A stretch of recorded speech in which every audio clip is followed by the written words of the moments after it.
وعافية، وبتمنى تكونوا بألف خير وانتوا عم تتابعوا الفيديو اليوم. وصفتنا لليوم هي أصابع البقلاوة بحشوة الفستق الحلبي. بتمنى انه اليوم الوصفة تعجبكم، بتمنى دعمكم باللايك، الاشتراك بالقناة، وبتمنى لكم ان شاء الله تضلوا دائما بصحة وعافية وألف خير. ونشوف المقادير وطريقة التحضير.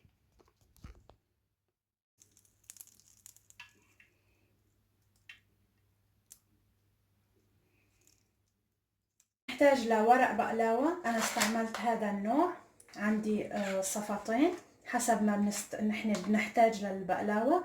عندي نص كيلو يعني 500 غرام فستق حلبي حب، وأنا هلأ بدي أطحنه ناعم.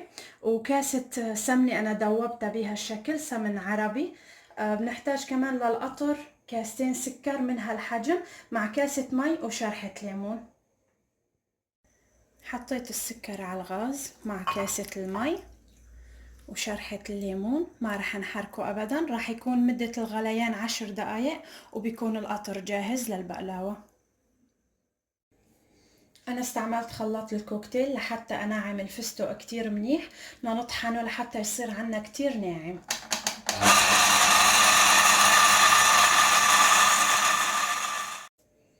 بعد ما طحنته بهالشكل وصار عندي جاهز، ما بياخد أي وقت، بثواني بينعم. فتحت أنا ورق البقلاوة وجهزت قماشة قطن جنبي مشان نغطيه ما ينشف. عندي ورق البقلاوة بهالشكل، بدي اخد اول شي قطعة واحدة ونرجع نلفهم ونخليهم جنبنا ونغطيهم بهالشكل. بدي احطها بهالشكل، مو طاقين، لا هيك طاق ونص، وهدول اي شقفة يعني بتطلع معنا ما بتنكب. وبدي احط سمنة شوي صغيرة بالوسط بس. وانا عندي هذا العود الخشب حطيت له بلاستيك غذائي بيساعدني احسن على الشغل بهالشكل.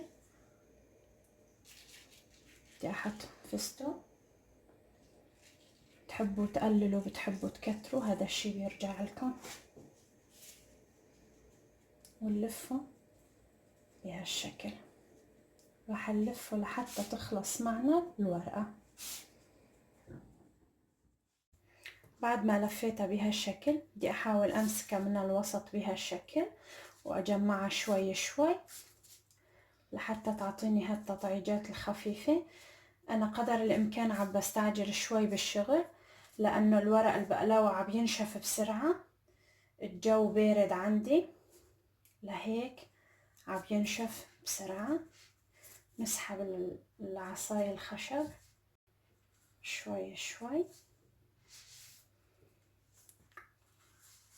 ونجمعهم بهالشكل. انا جهزت هاي الكمية، دهنت ارضية الصينية سمنة وحطيتهم بهالشكل. بدي احط هاي كمان ونحاول نرتبهم قدر المستطاع، ورح نخلص الكمية ونشوف النتيجة مع بعض.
بعد ما خلصت الكمية وصارت عندي جاهزة، أنا احتجت باكيت ونص من الورق البقلاوة، وهلأ رح نسقيها بالسمنة بهالشكل. وجهزت الفرن على درجة حرارة 170، رح يكون أغلب الشوي من تحت لحتى تاخد اللون الذهبي، وشغل الفرن من فوق. بدنا إياها تاخد من فوق ومن تحت لون ذهبي فاتح. وراح نحطها نحن على الرف الوسط. وهيك بعد ما طلعتها من الفرن أخدت معي 20 دقيقة بالفرن، أخدت اللون الذهبي من تحت، بعدين شغلت الشواية من فوق. طبعا حسب الفرن اللي متوفر عندك. بدي أسقيها بالقطر، هي سخنة والقطر بارد، ونخليها لحتى تتشرب القطر كتير منيح.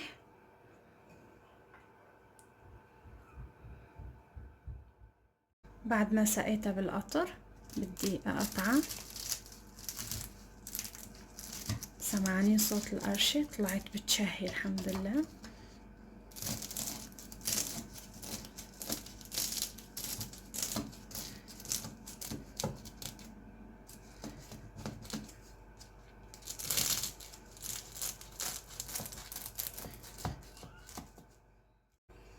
بعد ما قطعتها بدي أزينها بالفستق الحلبي. دائما الزينة حسب الرغبة.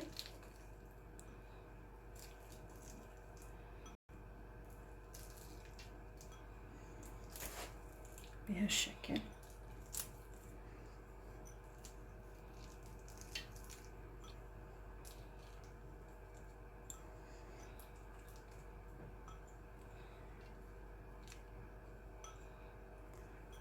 وهذا الشكل النهائي لأصابع البقلاوة. بتكون وصفتنا خلصت لليوم. بتمنى من كل قلبي انه نالت اعجابكم، وبتمنى لكم الصحة والعافية، وتضلوا دائما ان شاء الله بألف خير.